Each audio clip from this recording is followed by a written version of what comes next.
Ministria e Financave ka propozuar një taksë të re për banesat e cila varion nga 0,1 deri në 0,2%. Për taksimin e banesës së parë, formula e re përcakton zbritje 50% të vlerës së shtëpisë si të patatueshme. Por për të përfituar nga kjo formulë, çmimi i shtëpisë nuk duhet të kalojë dyfishin e vlerës së pragut maksimal të zbritjes.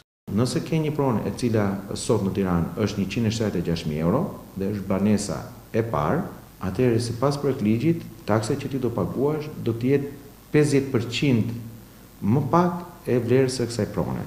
Pra, çfarëdo lloj niveli që të aplikohet i taksës, kur të llogaritet vlera e pronës, do të zbritet 50% e vlerës pronës. Pra, taksa nuk do të jetë mbi 176.000 euroshin, por do të jetë mbi 50% e kësaj vlere. Sipas draftit, më shumë do të paguhet për banesën e parë, vlera e të cilës e kalon dyfishin e pragut maksimal të zbritjes, si dhe për shtëpitë e dyta apo të treta.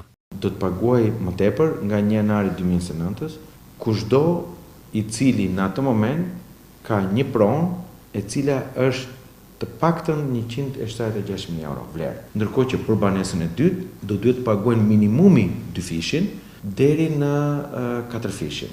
Gjithashtu projekt drafti i ndan bashkitë në 7 kategori ku Tirana ka pragun më të lartë me 8.4 milion deri tek Memalije dhe Fusharza, të cilat kanë pragun më të ulët prej 750.000 lekësh.